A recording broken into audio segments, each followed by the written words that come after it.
I'm getting ready to build the rear cross member for the 1953 CJ3B. Some people might call this the rear bumper. It's what the drawbar itself attaches to. So this is made out of 1/8" plate, and it's going to be 4 foot 5.5 inches long total from where I cut it on each end. If you look here, you go, this is 1.5 inches. This is about 3 1/16, and then another 1.5 inches.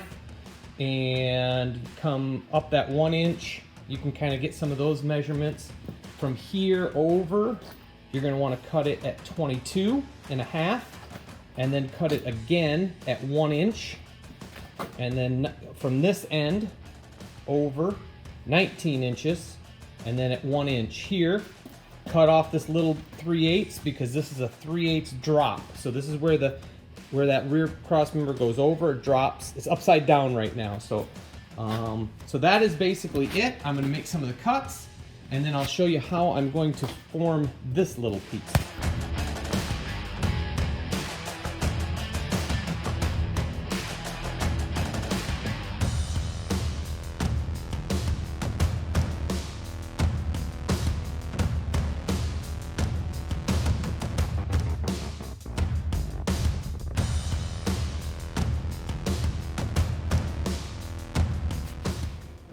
Okay, so I did kind of screw up.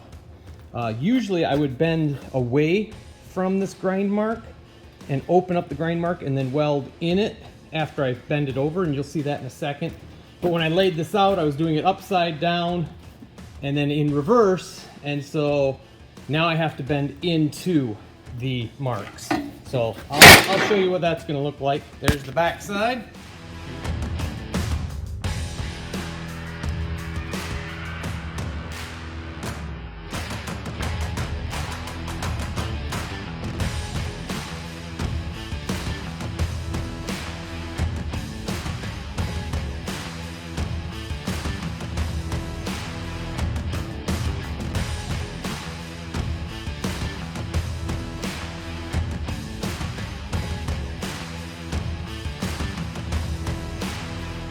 Okay, so just getting it kind of roughed in. I do got a big lump here. I got to put it on the bench and beat that corner. One nice thing about doing it this way is I don't have to do a bunch of the grinding on this side. I'll just weld it from the back and leave it alone. But there's where the step is. And I'm not real sure why they do this offset like that, but that's the way the print showed it. So that is how I'm doing it. All right, so I'm getting ready to reinstall the back cross member. I've already got it drilled for where the body mounts are. I don't have it drilled where it's gonna get mounted to the frame yet. So I'll do that once it's actually up on here. The one thing, I think I got a little paint on that. Okay, there we go. Gotta take that off to get it on easier. So anyway, we'll see how good it fits.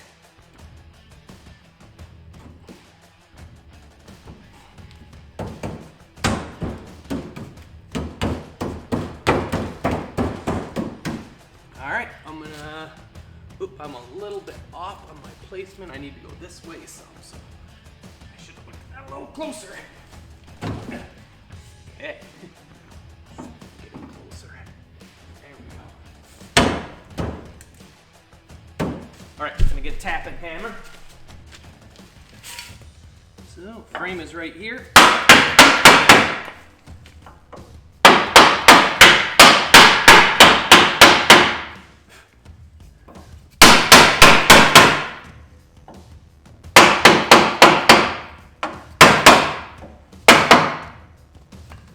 Appears to be lined up nicely. We'll see if we can get some bolts and some rubber spacers into the body. Okay, so I thought I would show you.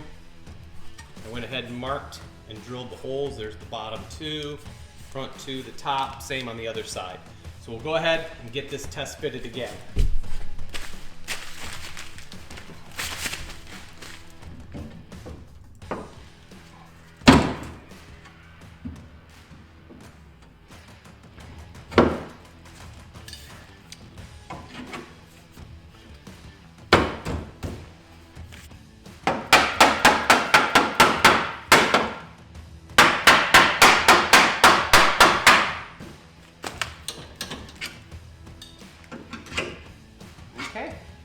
fits in nicely. So we're ready to put some bolts in, and I'll show you what I'm gonna do on those. All right, if you guys are like me, you might not have the stuff to do rivets. I don't. I would love to, and one of these days I will get that. But for now, what I'll use is a carriage bolt. So carriage bolt's got a nice round head. It's about the same size. I know it's not nearly as strong, but we'll put them in, get them pulled in nice and tight, and that should look pretty decent until a better solution comes up. Okay, so we've got our carriage bolts cut super short so that hopefully we'll have no trouble drawing them in and clearancing on the back. That is always one thing you gotta consider with these, is there's other bolts coming in. So you gotta make sure that you don't get them too long, or else the next ones will hit and not fit correctly. So we're gonna start just with nothing, and then we'll add a washer in after we get it kind of tightened up a little bit.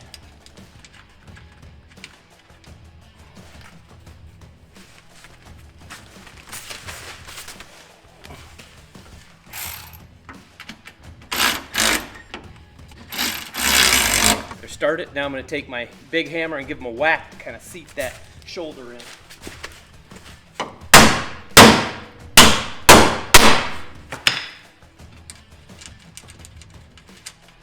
Take the nut off,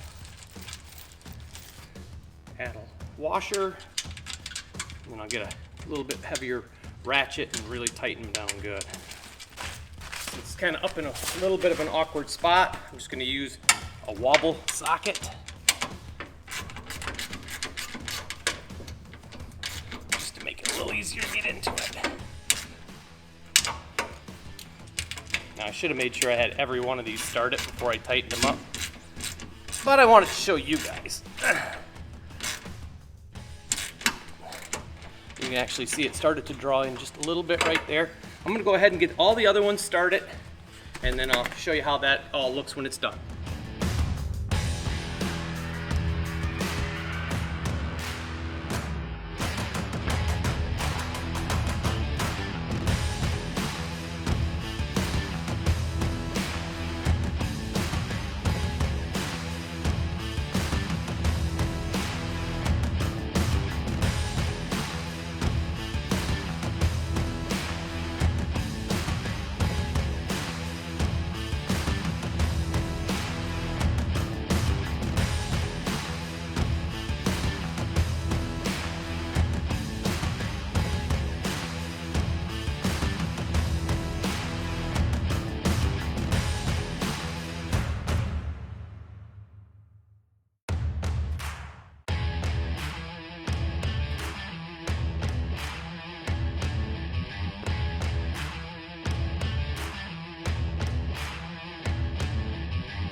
All right, guys, here it is. This is how it looks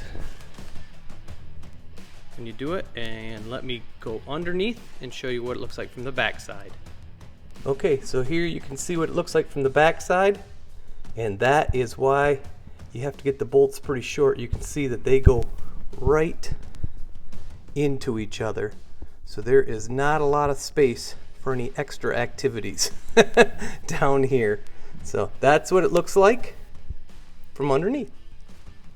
The finished product, there it is. It looks pretty good. I got to go through and put the bolts in, weld it up, but overall it's done, it's set, it's not going anywhere at this point. So I hope you liked the build. It kind of goes along with the whole Jeep of kind of building it, not buying it. So I hope you liked it. If you did, you know what to do. Thanks for watching, and come back for more videos.